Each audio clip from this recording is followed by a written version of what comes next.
we discussed about the audit evidences. So when an auditor gathered the evidences, he should keep in mind that evidences should be sufficient as well as appropriate. Okay, sufficient means like they should be proper in number, and appropriate means they should be reliable and relevant. Okay. So the auditor should design and perform further audit procedure the auditor may consider the relationship between cost of obtaining the audit evidences and usefulness of the information obtained. Okay so यहाँ पर जब auditor evidences gather करके चलता है तो उस case में he also consider the cost factor. Okay, so in case if he is finding that the cost of obtaining an evidence is highly more than as compared to the benefit he is getting from that evidences, then in that case he can avoid such evidence. That means he can avoid such procedure and can go for alternate procedure. But you should keep in mind that cost is not matlab, only the factor always to avoid certain procedures. Okay, it always cost versus benefit. Okay, not always cost कि आप सिर्फ cost को ही देखकर आप procedure perform ही नहीं कर रहे. तो you compare cost with the benefit और with the usefulness of the information. The auditor should design and perform further audit procedure whose nature, extent, and timing are based on and are responsive to the risk of material misstatement at the assertion level and in a manner that is not biased towards obtaining the evidences that may be corroborative or towards the excluding evidences that may be contradictory. So when auditor design and perform further audit procedures, तो जब auditor अपने further audit procedure develop करता है या perform करता है तो he should be keep in mind कि जो भी वो एविडेंसेस गैदर कर रहा है वो एविडेंसेस कहीं पर बायस्ड नहीं होने चाहिए. मींस कि या तो ज्यादा फोकस उसका कॉरोबोरेटिव एविडेंसेस पर जा रहा है या फिर ज्यादा फोकस कॉन्ट्राडिक्टरी पर जा रहा है. तो it should not be there कि वो कहीं एक तरफ बायस्ड होकर चले, तो ऐसा नहीं होना चाहिए. ठीक है, he should maintain an professional skepticism throughout the audit. कि कौन सा प्रोसीजर, कौन सा एविडेंस किस सर्कमस्टांस में अप्रोप्रिएट है. So it is up to the auditor. So उसके लिए ऑडिटर को जरूरी है कि वो अपना प्रोफेशनल स्केप्टिज्म मेंटेन रखे throughout the audit. The auditor is required to evaluate information to be used as audit evidence by taking onto account other things, the relevance and reliability of information, including its source. See, the auditor evaluation of such information to be used as audit evidence is required to include evaluating whether the information is sufficiently precise and detailed for the auditor's purposes and obtaining audit evidence about the accuracy and completeness of the information is necessary. So when he is gathering the evidences, so it is important कि वो relevant, reliable हो information. और second thing, information आपकी sufficiently precise और detailed होनी चाहिए for the auditor's purposes. ठीक है, unnecessary explanation या बिल्कुल explanation वो आपकी relevant नहीं रहेगी. ठीक है, the obtaining audit evidences about the accuracy and completeness of information is necessary. So auditor should perform audit, should obtain evidences to draw reasonable conclusion on which to base audit by performing the audit procedures. So as I told you that first he performs his risk assessment procedure. Risk assessment procedures basically वो किस लिए perform करता है ताकि he can assess that how much risk can be associated with the company.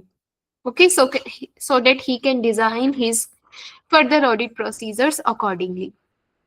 Second thing, he perform test of control. Test of controls क्यों perform करता है? To check for operating effectiveness of controls कि कितने controls company के अंदर अच्छे हैं या फिर अच्छे नहीं हैं controls. ठीक है. Third thing, He then do for substantive testing to detect the material misstatement, कि जो भी substantive testing कर रहे हो वो बेसिकली डॉलर अमाउंट के लिए हो रही है कि क्या ये डॉलर अमाउंट आपका प्रॉपर है या नहीं है, कि कोई मटेरियल मिसस्टेटमेंट तो एग्जिस्ट नहीं करती. He may use automated tools and techniques to process, organize, structure, or present data in a given context in order to generate useful information that can be used as audit evidence. Perform both a risk assessment and substantive procedure concurrently. ठीक है कि कुछ procedures आपके ऐसे होते हैं जो simultaneously भी परफॉर्म हो जाते हैं. ठीक है, जब आप इंक्वायरी कर रहे हो कंपनी के बारे में समझने के लिए, तो उस टाइम पे आप इंक्वायरी किसी और पर्पस के लिए भी तो कर सकते हो, या वो सेम इंक्वायरी आपकी कोई और पर्पस भी तो सर्व कर सकती है. You can obtain evidences about operation of an entity system of internal control. The nature and timing of audit procedure performed may be affected if the information is available in electronic form only at a certain point or period in time. The auditor may request retention of some document if the information is destroyed after a certain period of time. So in case अगर आपकी information या तो destroy हो चुकी है, means कुछ documents हैं related to information वो आपके डिस्ट्रॉय हो चुके हैं ड्यू टू सर्टेन रीजन, या आपकी इंफॉर्मेशन आपके पास लाइक हार्ड कॉपी नहीं प्रेजेंट है उस इंफॉर्मेशन की, so it can these factors can affect your procedures accordingly.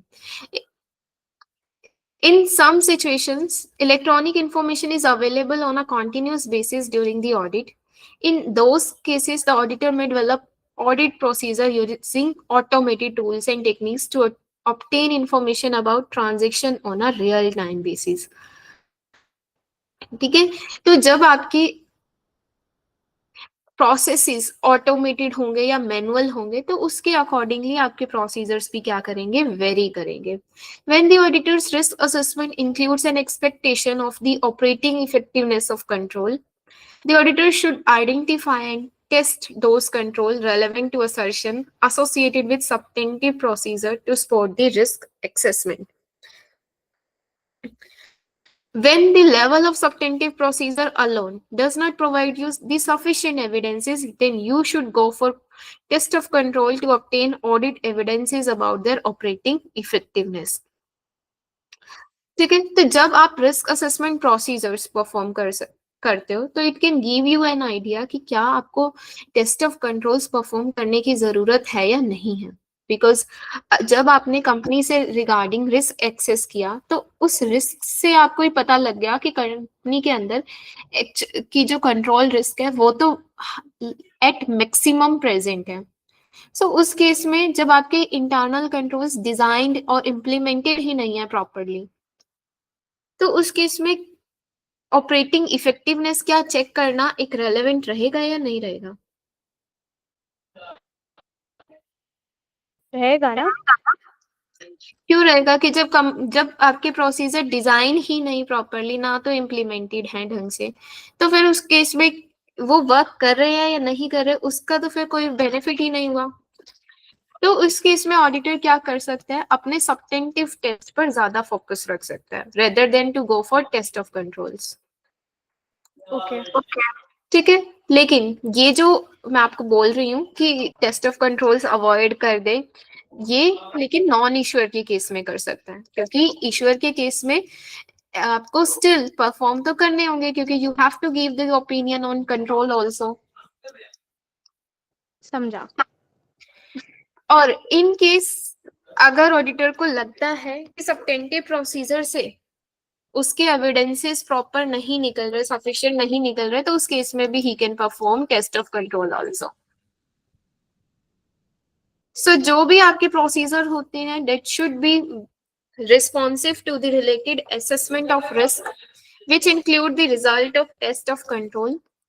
The auditor's risk assessment is judgmental, however, and may not be sufficiently precise to identify all risk of material misstatement. The auditor should use one or more of the types of audit procedure described below. The audit procedure or a combination of thereof may be used as risk assessment procedure, test of control, or substantive procedure. So these are some of the procedure that an auditor performs during the audit. कुछ procedures आपके ऐसे होते हैं जो common होते हैं, like it can be done in risk assessment, it can be done to check for test of control, it can be done for substantive procedure. For example आपकी inquiry, आपकी इंस्पेक्शन, आपकी ऑब्जर्वेशंस, आपके ये procedures आप like हर किसी के लिए कर सकते हो. ठीक है. ओके. बाकी कुछ प्रोसीजर्स ऐसे हैं जो आप सिर्फ सबटेंटिव के लिए करते हो, like confirmation, recalculation, remote observation, inspection of tangible assets. So ये आपके कुछ प्रोसीजर्स दे रखे हैं. First is inspection. इंस्पेक्शन का मीन्स क्या है कि आप कंपनी के रिकॉर्ड्स चेक कर रहे हो, कंपनी के डॉक्यूमेंट्स चेक कर रहे हो. फॉर एग्जाम्पल आपकी सेल्स जो रिकॉर्डेड है, आपने उससे रिलेटेड शिपिंग डॉक्यूमेंट्स मंगवा लिए, उसे चेक करने लगे, सेल इनवॉइसेस मंगवा लिए, तो ये होते हैं इंस्पेक्शन. कि जब आप क्या करते हो, फिर डॉक्यूमेंट्स का एग्जामिनेशन करते हो, कोई असेट का, डॉक्यूमेंटेशन का, कोई रिकॉर्ड का, वेदर इंटरनल और external, whether in paper form और electronic form. So this is called the inspection. Okay. Next is inspection of tangible assets. Inspection of tangible asset का मतलब क्या है कि असेट का इंस्पेक्शन कर रहे हो आप, कि आपकी कंपनी ने असेट्स दिखा रखे हैं और आप जाकर वेयर हाउस में वो इन्वेंट्री चेक कर रहे हो, या आप फिक्स्ड असेट जाकर चेक कर रहे हो कि क्या वो फिजिकली एग्जिस्ट भी करते हैं या नहीं करते. Okay. So this is called the asset inspection. Next is observation. Observations का मतलब क्या है कि you are standing and looking at the processes or procedure performed by the others. ठीक है. आप कंपनी प्रीमाइसेस में खड़े होकर चेक कर रहे हो, ऑब्जर्व कर रहे हो कि बेसिकली लोग काम कैसे कर रहे हैं. Next is remote observation tools. Remote observation means कि you are performing an inspection और an observation procedure such as physical inventory count. ठीक है. रिमोट ऑब्जर्वेशन का क्या मतलब है कि लाइक आप, हो सकता है कि आप क्या कर रहे हो, आप मतलब जाके ऑब्जर्व कर रहे हो और आइडिया लगा रहे हो like how much inventory can be presented at one time. ठीक है. या फिर आपकी कंपनी के जो भी कंपनी के अंदर इन्वेंट्री की काउंटिंग चल रही है and you are standing beside them, ये देखने के लिए कि कैसे वो काउंट कर रहे हैं. पर ये इंस्पेक्शन में नहीं आ सकता? इंस्पेक्शन में आप फिजिकल डॉक्यूमेंट्स चेक करते हो बेसिकली. ठीक है. तो ठीक है. ये नेक्स्ट. स्पेसिफिक इन्वेंट्री के लिए ही है रिमोट ऑब्जर्वेशन? नहीं, स्पेसिफिक कोई चीज किसी स्पेसिफिक उसके लिए नहीं है. ठीक है. सबका अलग अलग जगह अपना अपना पर्पस है. तो रिमोट ऑब्जर्वेशन में एक और कोई एग्जांपल जिसमें वो यूज हो सके? रिमोट लाइक जैसे आप कैमरे में चेक कर रहे हो, कैमरा के थ्रू ऑब्जर्व कर रहे हो कि क्या एक प्रोसेसेस चल रहे हैं कंपनी में. ओके.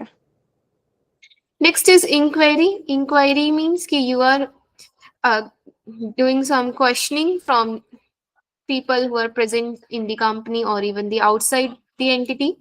ठीक है. जिनसे आप कुछ इंफॉर्मेशन गैदर करने की कोशिश कर रहे हो, विच इज फाइनेंशियल भी हो सकती है, वो नॉन फाइनेंशियल भी हो सकती है.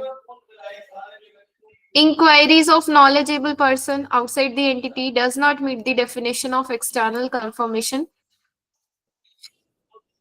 However, the response to inquiries outside the entity may constitute reliable information to be used as the audit evidence.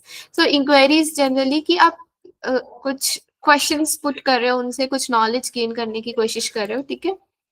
Confirmation का क्या मतलब होता है कि जब आप किसी पार्टी से कंफर्म कर रहे हो कोई चीज, जैसे AR कंफर्मेशन होता है आपका, तो it is a direct return response to an auditor from a third party, इधर इन पेपर फॉर्म और बाय इलेक्ट्रॉनिक और अदर मीडियम. सो कंफर्मेशन आप कैसे भी ले सकते हो. आप रिटर्न में इलेक्ट्रॉनिक फॉर्म में कंफर्मेशन ले सकते हो, या पेपर से के थ्रू कंफर्मेशन ले सकते हो. समझा। ठीक है। Next recalculation. रिकैलकुलेशन का क्या मतलब है कि जो आपके रिकॉर्ड्स में दिखा रखी हैं, कैलकुलेट मैथमेटिकल रिकॉर्ड्स जो दिखा रखे हैं आपके, आप उसकी मैथमेटिकल एक्यूरेसी चेक करने के लिए रिकैलकुलेट करके देख रहे हो।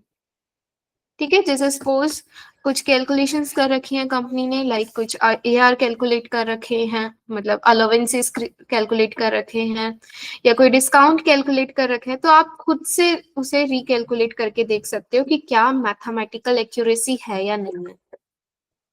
क्लियर? हाँ। रीपरफॉर्मेंस का क्या मतलब है, आप रीपरफॉर्म करके देख सकते हो वो टास्क। जैसे आपकी कुछ अकाउंटिंग एस्टिमेट्स बना रखे हैं, तो यू कैन रीपरफॉर्म देम।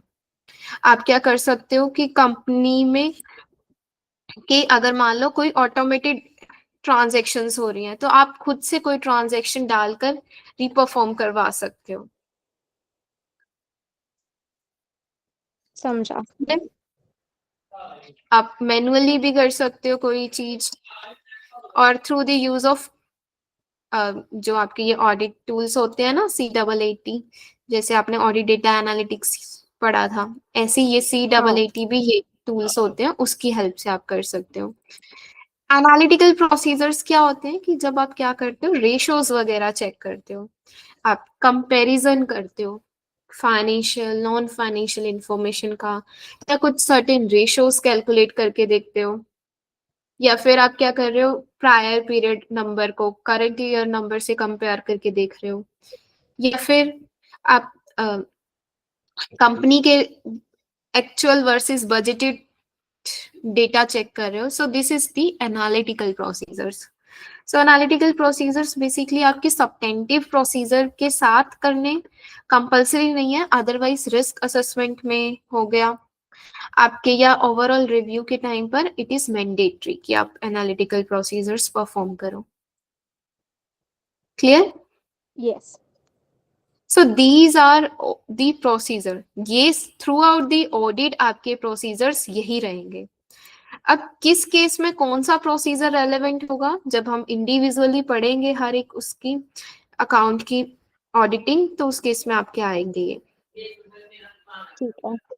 ठीक है, जैसे कंफर्मेशन आपकी एआर के केस में बहुत इंपॉर्टेंट रहती है। हाँ। ठीक है, अलाउंस के केस में आपकी री कैलकुलेशन इंपॉर्टेंट है कि आप कैलकुलेट करके देख रहे हो।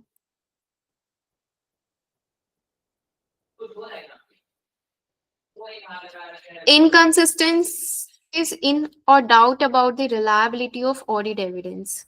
So, information obtained from different sources may indicate that an individual item of audit evidence is not reliable. Audit documentation include a specific documentation requirement that if the auditor identified that the information is inconsistent with the final conclusion regarding a significant finding or issue. Okay. So in case if you are obtaining the information from different sources which may indicate that individual item of audit evidence is not reliable. So in that case you have to document this also कि आपकी information आपकी conclusion के साथ match नहीं कर पा रही, क्योंकि आपने हो सकता है कि मल्टीपल और जगह से इंफॉर्मेशन गैदर की और वो आपकी कंसिस्टेंट नहीं हो रही, क्योंकि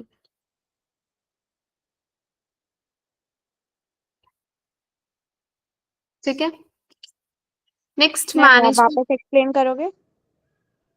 इनकंसिस्टेंसीज और doubt about the reliability of audit evidence का क्या मतलब है कि in case if you are obtaining the information from multiple sources, कि मान लो आपको कोई इंफॉर्मेशन कंपनी से भी मिली, आपने एक्सटर्नल भी ली, और उन सब के बेसिस पर बहुत ज्यादा इनकंसिस्टेंस दिख रही है आपको, मींस डिफरेंसेस दिख रहे हैं और वो डिफरेंसेस आप फिगर आउट नहीं कर पा रहे,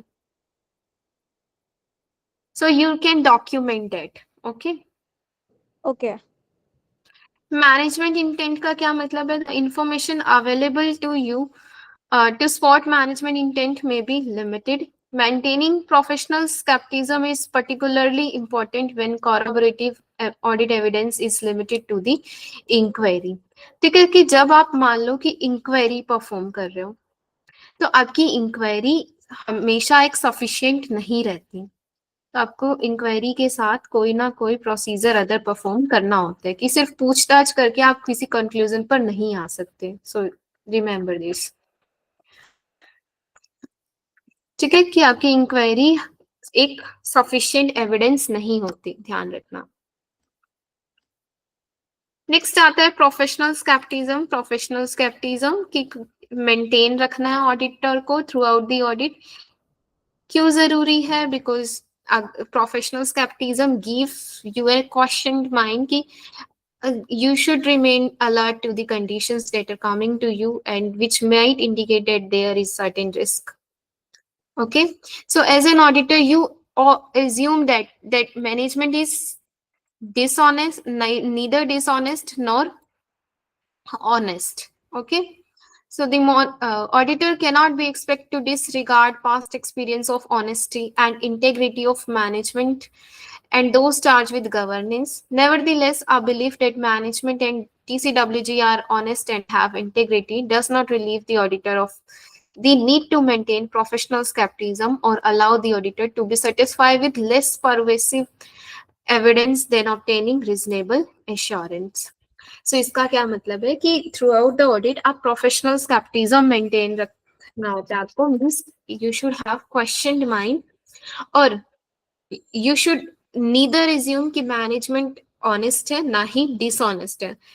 मींस आप अपने प्रोसीजर ऐसे मत परफॉर्म करो कि आप या तो बहुत ज्यादा बिलीव कर रहे हो कि यस मैनेजमेंट इज ऑनेस्ट, तो आप ब्लाइंडली उन पर ट्रस्ट करके चल रहे हो, ना ही आप उन्हें ये एज्यूम करके चलो कि यस मैनेजमेंट तो हमेशा गलत ही है और आप बहुत ज्यादा ही प्रोसीजर परफॉर्म कर रहे हो कि कोई ना कोई गलती तो मिल ही जाए आपको।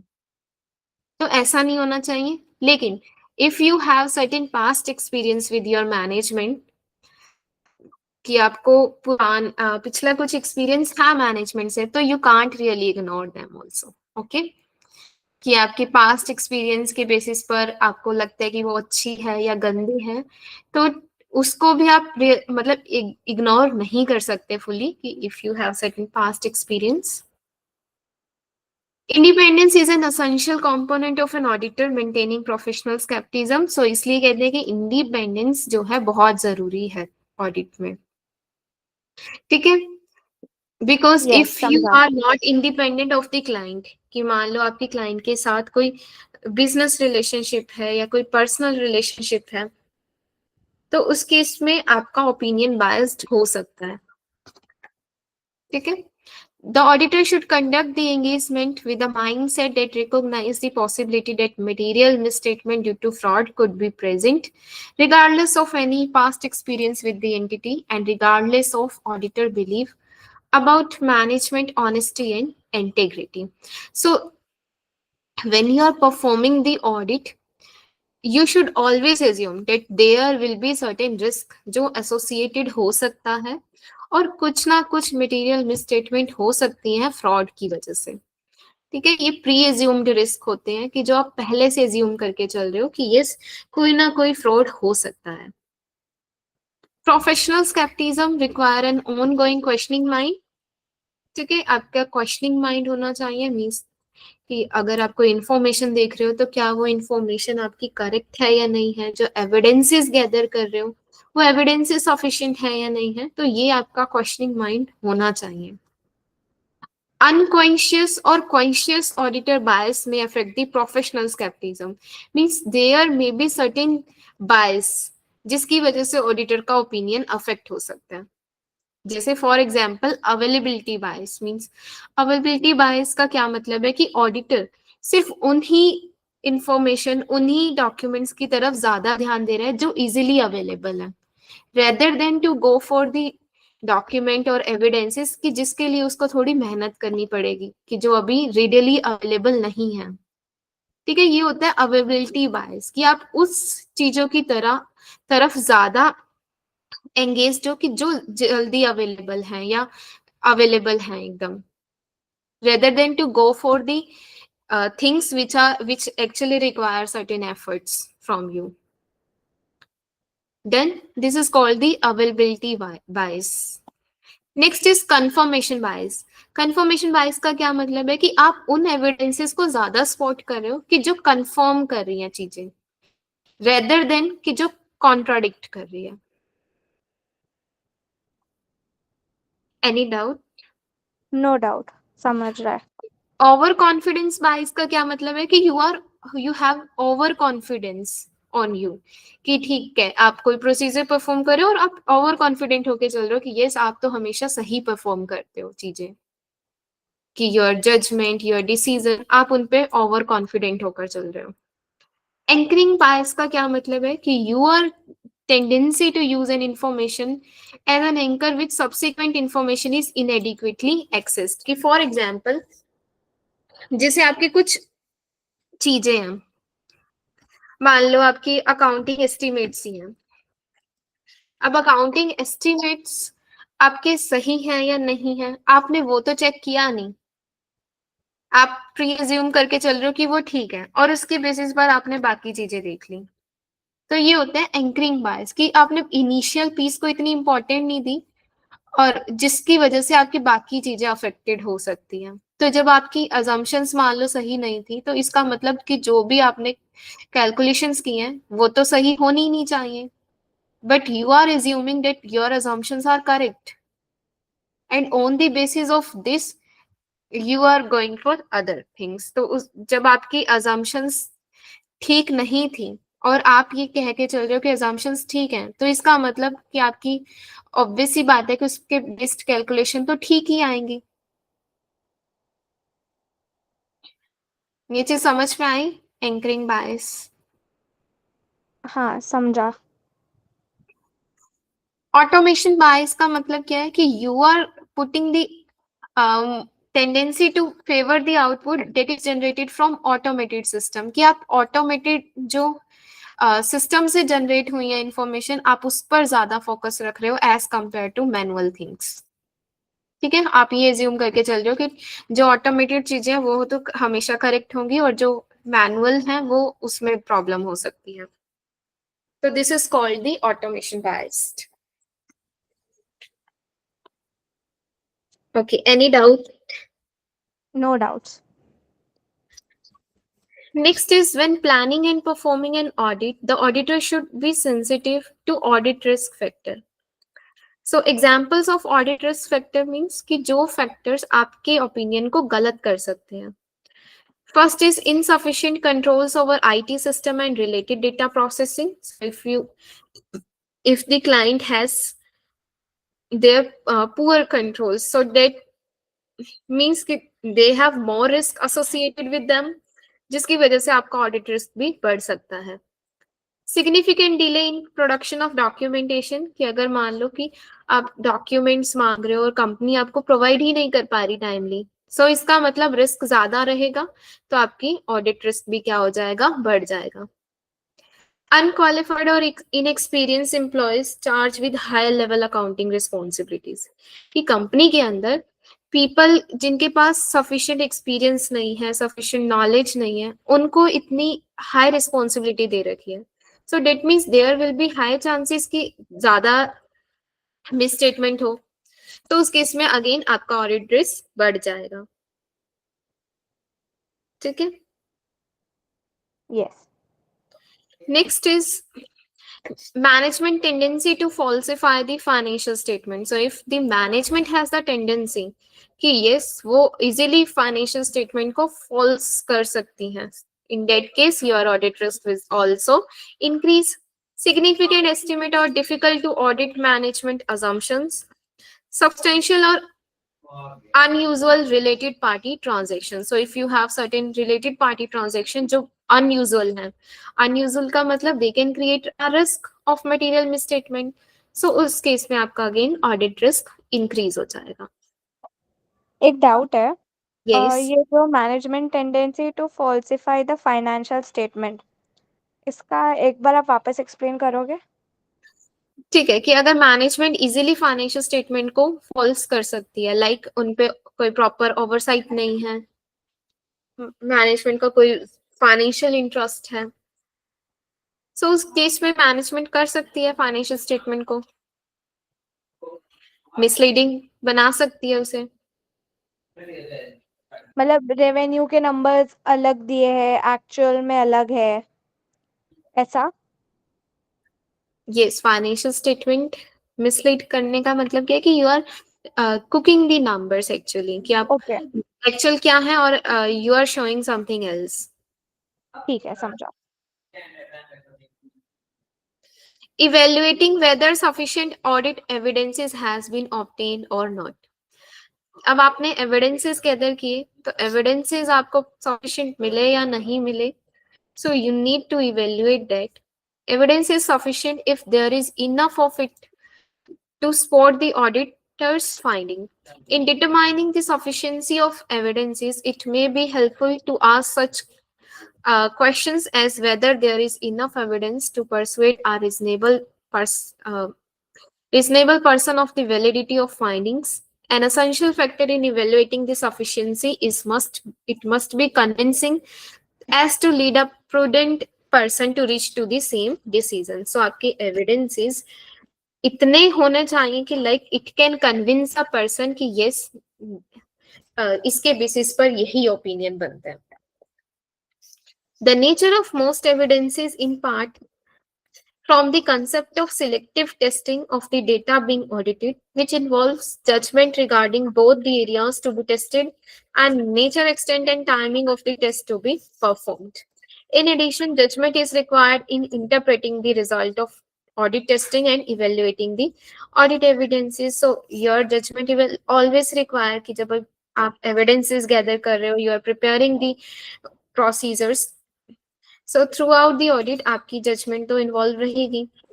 Sufficiently also deals with the pervasiveness of evidence, means कि क्या वो आपके evidence पूरी financials को affect कर रहे हैं या नहीं कर रहे हैं. When appropriate statistical method may be used to establish the sufficiency. When sampling methods are used, the concept of sufficiency means that samples selected provide reasonable assurance that they are representative of the sample population. So we already discussed कि जब हम आप sample लेते हो तो वो sample आपकी पूरी पॉपुलेशन को रिप्रेजेंट करना चाहिए, बिकॉज अगर वो सैंपल आपका पूरी पॉपुलेशन को रिप्रेजेंट नहीं कर रहा तो उस केस में आपका ओपिनियन गलत हो सकता है. You studied about sampling risk. Okay, पढ़ा है ना यस। आपने सैम्पलिंग रिस्क? हाँ। So using test data, the auditor has processed both normal and typical transaction through a computerized payroll system to test calculation of regular and overtime pay amount.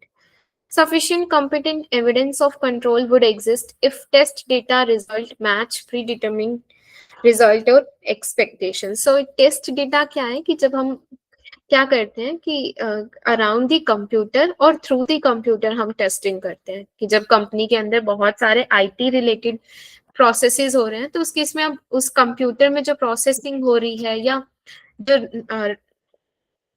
Computer के अंदर आपकी processing हो रही है या जो भी प्रोग्राम्स बनाए हुए हैं कंप्यूटर के अंदर वो आपके प्रॉपर है या नहीं, तो उसके कंट्रोल्स चेक करने के लिए हम बेसिकली टेस्टिंग करते हैं.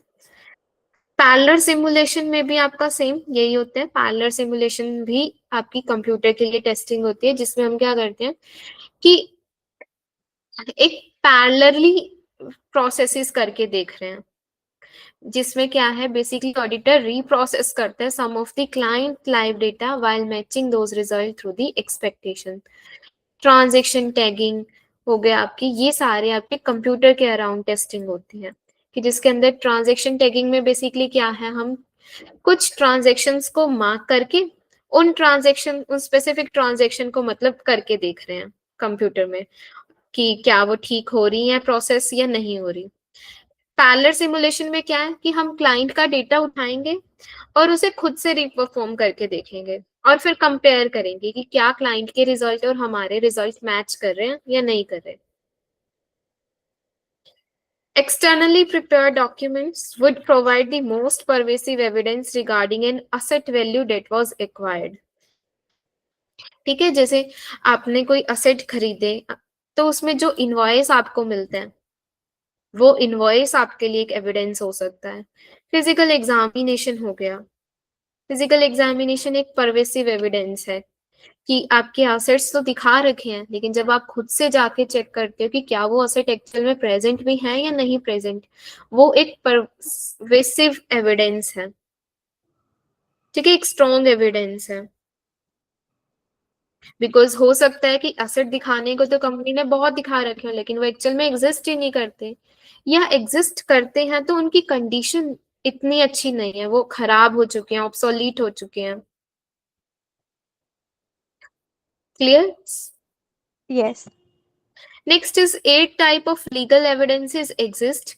Both legal and audit evidences have common objective of providing the proof and fostering an honest belief about truth and falsity of any proposition at issue. The focus of audit evidences differ somewhat from the legal evidence. Legal evidence basically relies heavily on oral testimony. Audit evidences relies more on document evidences. So these are some legal or audit evidences were given. Legal evidences basically permits certain pre-assumption. Audit evidence is not bound of any pre-assumptions. For the characteristics require auditor to question all evidence until they themselves satisfy with the truth or falsity. For example, which is the best evidence, which is the secondary evidence, which is the direct evidence, circumstantial evidence, conclusive, corroborative opinion, hearsay evidence means second hand evidence not admissible. So आपके evidences कहाँ से मिल रहे हैं आपको? आपके evidence जो आप gather कर रहे हो, वो एविडेंस आपके कौन सा बेस्ट है, कौन सा किस सर्कमस्टांस में काम आ रहा है, कौन सा कॉरोबरेट कर रहा है, कौन सा कॉन्फ्लिक्ट कर रहा है. So this is all depend upon your judgement, depend upon the auditor कि वो किससे ज्यादा सेटिस्फाई है. कि फॉर एग्जाम्पल कि ऑडिटर को कुछ एविडेंसेस मिल रहे हैं कि जो कॉन्फ्लिक्ट कर रहे हैं, कुछ एविडेंसेस जो कॉरोबरेट कर रहे हैं, तो इस केस में किसके साथ वो ज्यादा जाना चाहेगा? तो it will completely depend upon an auditor. तो ये जो 8 टाइप्स है, ये types of legal audit legal evidence नहीं है ना, कि ये टाइप्स ही है कि फैक्टर्स है? क्या? ये जो 8 पॉइंट्स है, ये लीगल एविडेंस के टाइप है? अच्छा, एक सेकेंड. नहीं, ऐसे ऐसे ऐसे कुछ नहीं है. तो ये कैरेक्टरिस्टिक्स है? ये इसकी ये है कि ये ऑडिटर पे डिपेंड करेगा कि ही विल डिसाइड कि कौन सा बेस्ट रहेगा, कौन सा सेकेंडरी एविडेंस है, डायरेक्ट है. ओके, और एक और डाउट, ये लीगल एविडेंस, एक मिनट कहाँ गई वो लाइन, हाँ, legal evidence relies heavily on oral testimony, तो इसको थोड़ा आप ज्यादा एक्सप्लेन करो ना ब्रीफ में. ठीक है. एक्चुअली लीगल एविडेंसेस क्या होते हैं कि जो इंफॉर्मेशन बेसिकली आपकी मतलब कोर्ट के लॉज वगैरह से रिलेटेड होती है, एडेयरिंग टू हाँ, लीगल रूल्स. ठीक है. सो उस केस में क्या है कि ये ज्यादा ओरल टेस्टिमनी पे डिपेंड करते हैं.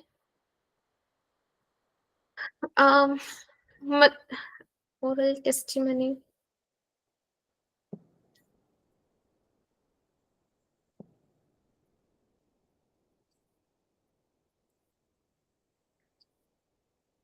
आई थिंक मे बी मतलब more focused is on oral part की.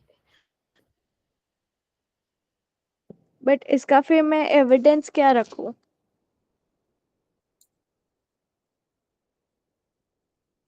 क्योंकि एविडेंस क्या है?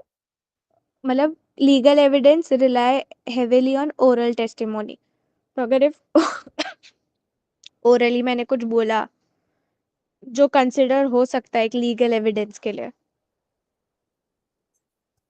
तो मैं उसे प्रूफ कैसे करूंगी?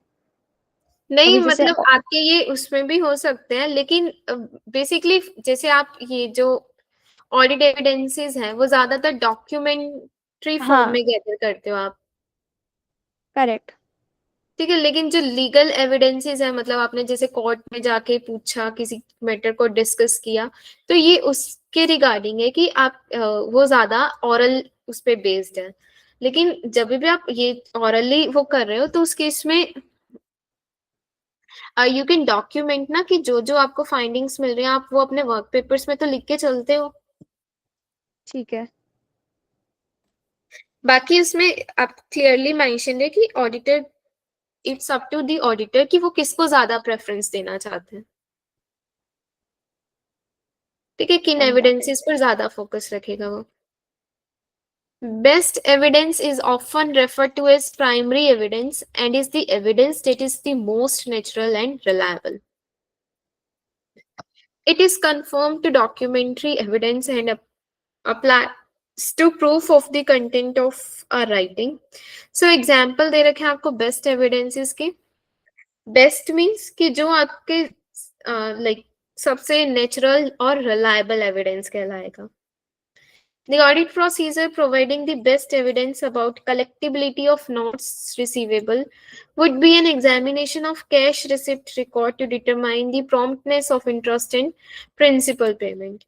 So, for example, if you are doing certain procedures about the collectibility of not receivable, so it would be an examination of cash receipt record कि कितना कैश आ रहा है और कितना लाइक नॉट रिसीवेबल से कंपेयर करें तो कितना एक्सपेक्टेड था, लाइक देर उस पे कितना इंटरेस्ट या प्रिंसिपल पेमेंट हो सकती थी। सो उसके रिगार्डिंग आपको एविडेंसेस मिल सकते हैं। या जैसे आप रिकंसाइल कर रहे हो शिपिंग रिकॉर्ड को रिकॉर्डिंग सेल से, so is a substantive fieldwork procedure providing the best evidence about the completeness, कि जब आप शिपिंग रिकॉर्ड को कंपेयर करके चल रहे हो सेल से, मतलब ये आपके ये आपके गुड्स शिप्ड हुए हैं, मींस आपने शिपिंग डॉक्यूमेंट्स लिए कि ये गुड्स शिपिंग में गए हुए हैं, शिप हुए during the year. Then you are comparing क्या जो जो शिपिंग में गए हैं क्या वो रिकॉर्डेड है या नहीं है। It means you are checking the completeness कि whatever is happening is actually recorded और नॉट।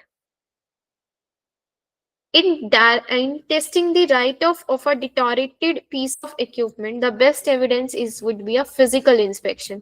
जैसे मैंने आपको बताया था कि जब आप आपके इक्विपमेंट की मान लो कुछ रिडक्शंस दिखा रखी है कि ये इक्विपमेंट आपके डिस्पोज ऑफ किए हुए हैं, तो you will actually do some physical inspection और आप जाकर चेक करते हो कि क्या सच में वो इक्विपमेंट ऑब्सोलीट हुए हैं या नहीं हुए।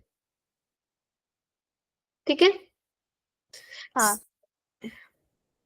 सो it is the duty of an auditor कि वो बेस्ट एविडेंस गैदर करे।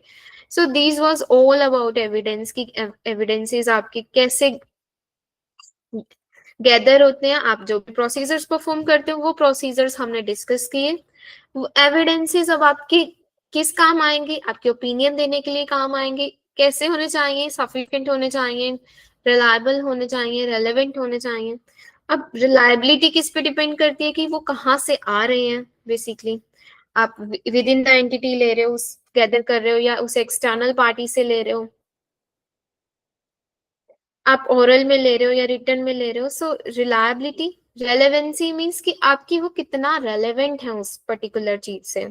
जैसे वेंडर के केस में आपने कंफर्मेशन ले ली, रिटर्न भी ले ली, तो एक्सटर्नल कंफर्मेशन भी हो गई, रिटर्न में भी हो गई, लेकिन क्या वो रेलेवेंट हुआ या नहीं हुआ, तो उस केस में वो इतना रेलेवेंट प्रोसीजर नहीं है।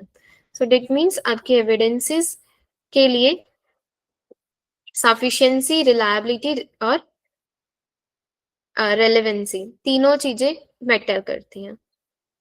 ठीक है, उसके बाद हमने कुछ बायस्ड भी पढ़े कि कहाँ कहाँ ऑडिटर बायस्ड हो सकता है, कैसे कैसे बायस्ड हो सकता है वो। हाँ। ठीक है, ये सारा पार्ट था आपका एविडेंसेस से रिलेटेड। सैम्पलिंग हमने डिस्कस कर ली थी। हाँ।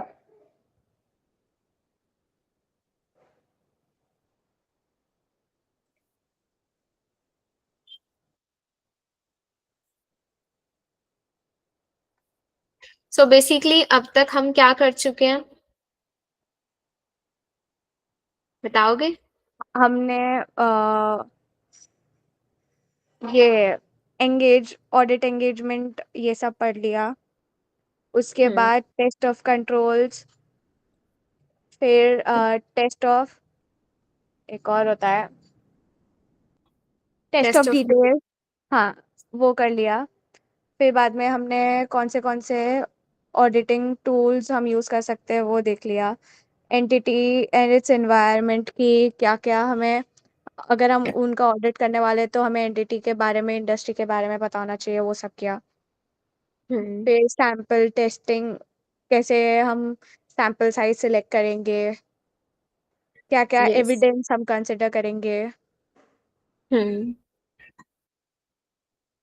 फिर अगर इफ हमें कोई डाउट है तो हम लोग TCWG से कंफर्म करेंगे या एक्सटर्नल पार्टी से कंफर्म करेंगे।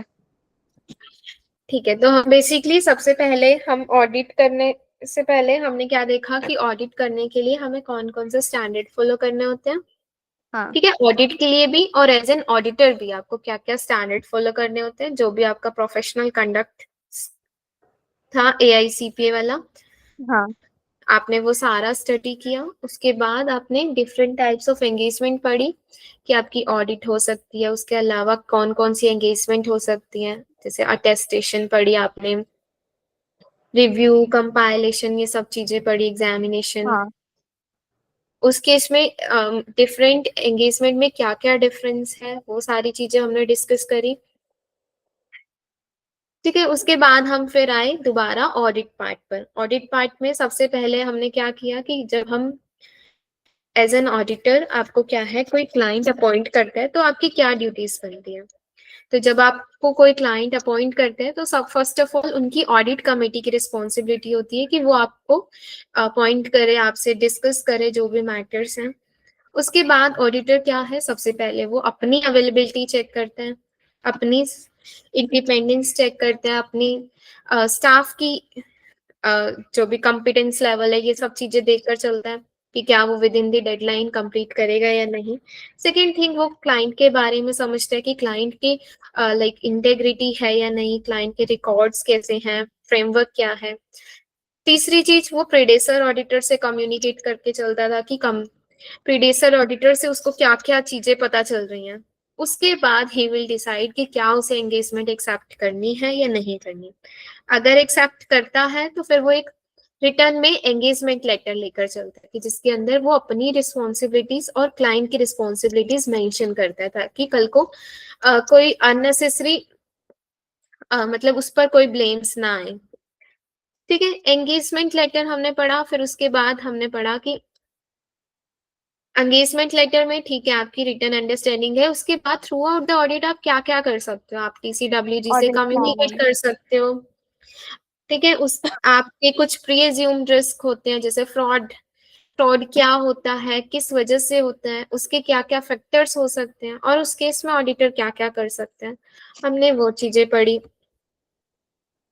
ठीक है, फ्रॉड के बाद then we will actually started with the audit, जिसमें आपके सबसे पहले क्लाइंट के बारे में अंडरस्टैंडिंग होती है।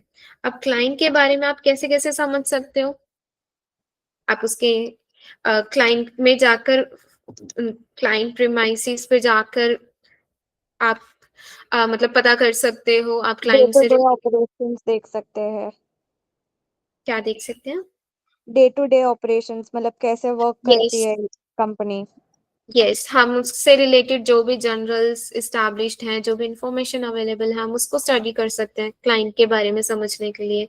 देन हम उसके क्लाइंट के लाइक एवरीथिंग हम समझ के चलते हैं कि क्लाइंट की बिजनेस कैसा है, इंडस्ट्री कैसी है, क्या क्या रिस्क एसोसिएटेड है उस क्लाइंट से, उसके इंटरनल कंट्रोल्स हम स्टडी करते हैं।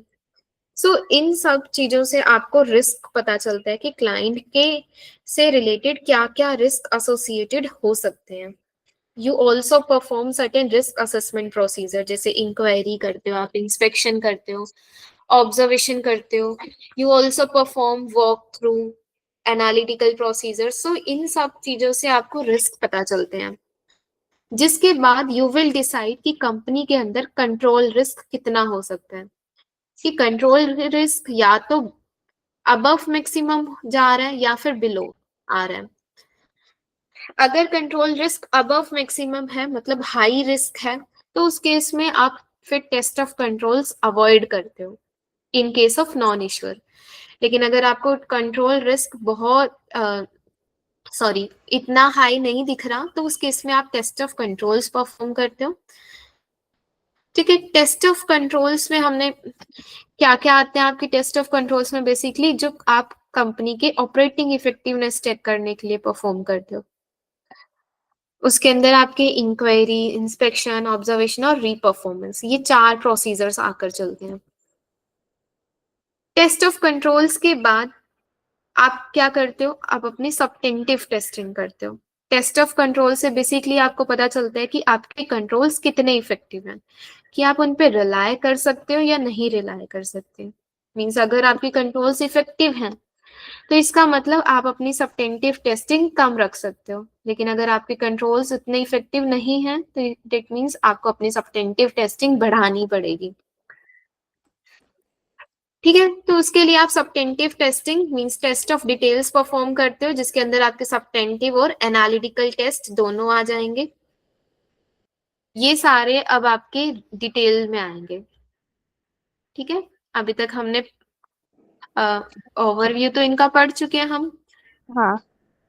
फिर इसके बेसिस पर आप क्या करते हो, जो टेस्टिंग करते हो, आप एविडेंसेस गैदर करते हो। अब ये टेस्टिंग के लिए आपको क्या करना पड़ता है, आप 100% तो करते नहीं हो हमेशा, तो उसके लिए आपको सिलेक्शन करना पड़ता है, ट्रांजैक्शंस का सिलेक्शन करना पड़ता है, एंट्रीज का। तो उसके लिए आप सैम्पलिंग बेसिकली परफॉर्म करते हो। सैम्पलिंग हमने डिस्कस कर ली थी। आपके पास एट्रीब्यूट सैम्पलिंग होती है जो टेस्ट ऑफ कंट्रोल्स के लिए आप करते हो। आपके पास वेरिएबल सैम्पलिंग होती है जो आप उसके लिए करते हो, टेस्ट ऑफ डिटेल्स के लिए करते हो। इसके अलावा एक आपके पास probability proportional to size sampling होती है, जो आप अगेन उसके लिए टेस्ट ऑफ डिटेल्स के लिए करते हो। अब वो सैम्पलिंग में आप बेसिकली क्या कर रहे हो, सैंपल डिसाइड कर रहे हो, उस सैंपल पे आप टेस्टिंग करोगे। ये जो भी आप टेस्ट परफॉर्म करोगे, test of detail, test of control, ये सारे रिजल्ट जो आपके आएंगे सैंपल पर, उसको आप पूरी पॉपुलेशन पर अप्लाई करते हो। और देन आप पॉपुलेशन पर अप्लाई करने के बाद you come to certain conclusion. ठीक है, आप ये सारे टेस्ट परफॉर्म करोगे। हर एक उसके लिए डिफरेंट टेस्ट होते हैं आपके। मतलब कि कुछ के लिए रेलेवेंट कोई और टेस्ट हो सकते हैं, और सिमिलरली कुछ अकाउंट बैलेंसेस के लिए कुछ और टेस्ट हो सकते हैं। तो ये आपके हर एक उसके लिए डिटेल में आएंगे। देन ये सारी टेस्टिंग करने के बाद आप क्या करते हो, अपने कंक्लूजन्स निकालते हो। कंक्लूजन के लिए क्या करने होते हैं, आपको एविडेंसेस गैदर करने होते हैं, और वो एविडेंसेस आपको बताते हैं कि क्या मटेरियल मिसस्टेटमेंट प्रेजेंट है या नहीं है। ठीक है, उसके बाद आप कंक्लूजन निकालने से पहले एक ओवरऑल रिव्यू भी करके चलते हो। मींस आप अपने एनालिटिकल प्रोसीजर दोबारा से अप्लाई करते हो, कि जिसमें आपको ये पता चलता है कि क्या कोई ऐसी चीजें छूट तो नहीं गई, अनयूजुअल चीजें कि जो अब पता चली हो और वो पहले छूट गई थी। तो इसके लिए आप analytical procedure before final conclusion आप परफॉर्म करते हो। देन आप एक कंक्लूजन पे आओगे। कंक्लूजन के बाद आपके लिए एक फाइनल रिव्यू होता है। वो रिव्यू आपका कॉन्करिंग पार्टनर करके चलता है। ठीक है, ईश्वर के केस में वो मैंडेटरी है, नॉन ईश्वर के केस में मैंडेटरी नहीं है। तो उस केस में आपका ओवरऑल रिव्यू में क्या है, एक कॉन्करिंग पार्टनर रिव्यू होता है, कि जिसमें वो चेक करते हैं कि क्या प्रोसीजर्स सही परफॉर्म किए गए हैं, और और जो भी एविडेंसेस हैं वो सफिशिएंट मिले हैं या नहीं मिले हैं। देन ये उसके कॉन्करिंग पार्टनर कौन होता है? ओके, ये आपका आएगा। इश्यूअर्स के केस में क्या होता है, एक सेकंड पार्टनर रिव्यू लेना जरूरी है, कि जैसे आपने पूरी ऑडिट परफॉर्म कर लिया है, लेकिन एक हाँ। पर्सन जो पूरी ऑडिट में पार्टिसिपेट नहीं किया होगा, जिसने, वो पर्सन एक्सपीरियंस्ड पर्सन होगा, जो आकर आपकी चेक करेगा कि yes you have perform sufficient procedure, you have gather sufficient evidences, और आपका कंक्लूजन बेसिकली आप सही अराइव्ड हुए हो कंक्लूजन पे या नहीं हुए। ये होता है आपका कॉन्करिंग पार्टनर रिव्यू और सेकंड पार्टनर रिव्यू। ओके। ठीक है, सेकंड ओपिनियन लेकर चल रहे हो आप उनसे कि क्या आपका प्रोसीजर और ये सब सही किए हैं आपने या नहीं किए। इसके बाद अगर वो पार्टनर अप्रूव कर रहा है तब जाकर ऑडिट रिपोर्ट आप इशू करते हो। अच्छा। क्लियर? और ऑडिट रिपोर्ट इशू करने से पहले एक स्ट्रॉन्ग एविडेंस आपको चाहिए होता है, मैनेजमेंट रिप्रेजेंटेशन लेटर। हाँ।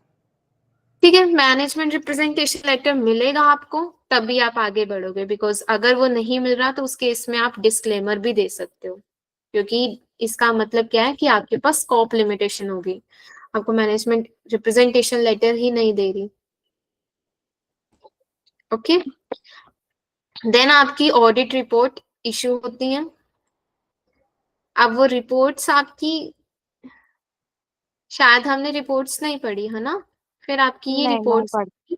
और ओपिनियंस आएंगे कि आपकी रिपोर्ट्स कैसे कैसे आप, मतलब रिपोर्ट में क्या क्या चीजें मेंशन करते हो, कब कब आपकी रिपोर्ट मॉडिफाई हो जाती है, और ओपिनियन आप कैसे देते हो। ओके। डन। तो हाँ। क्योंकि मैं अभी सब्टेंटिव प्रोसीजर मैं कल से ही स्टार्ट करूंगी, तो इसलिए मैंने आपको पहले एक ओवरव्यू दे दिया कि एक्चुअल में क्या ऑडिट में होता है। हाँ। ठीक है, यस। तो आप यहाँ तक रिवाइज करना, और कल अब आपके मेन टेस्ट ऑफ कंट्रोल्स और सब्टेंटिव टेस्ट आ जाएंगे। ठीक है। ठीक है। ओके। कल मेरा ओके सर के सर। साथ भी एक लेक्चर है मोस्टली अच्छा, तो। ऑडिट का ही? हाँ। ठीक है, मैं पूछ लूंगी, अगर मतलब सर ने लेना हुआ तो फिर, मेरा ना नहीं हुआ तो फिर मैं कैंसिल कर दूंगी। ओके। डन। ठीक है। ठीक है, यस। आपको कोई डाउट है तो पूछ लो। नहीं नहीं डाउट नहीं है। आज सर के साथ यही डिस्कस किया था, स्टडी हम्म। प्लान और सबकी। अभी 2 महीने हैं तो कैसे क्या करना है। अच्छा। तो फिर उन्होंने ऐसे बोला था कि एवरी संडे वो लेक्चर लेंगे, एक पूरे वीक में मेरा क्या क्या प्रोग्रेस हुआ है वो सब के लिए। अच्छा, ठीक है। आपको वैसे कोई प्रॉब्लम तो नहीं आ रही, मतलब कोई चीज समझ ना आई हो या कुछ भी? नहीं ऐसा कुछ नहीं है, बस वो थोड़ा एमसीक्यूज में इशू आ रहे तो वही डाउट्स है और कुछ नहीं। अच्छा अच्छा, ठीक है, नो प्रॉब्लम। अगर वैसे भी कोई डाउट आते हैं तो आप पूछ सकते हो। हाँ हाँ डेफिनेटली। ठीक है। तो ठीक। ठीक है, मतलब कल सर आपको आगे कराएंगे या एमसीक्यूज कराएंगे? नहीं एमसीक्यू आगे कुछ नहीं कराने वाले, वो ऐसा नहीं हो। अच्छा अच्छा, ठीक है। हाँ। ठीक ओके। है, कोई भी। Thank you. Bye. Okay bye, thank you for joining.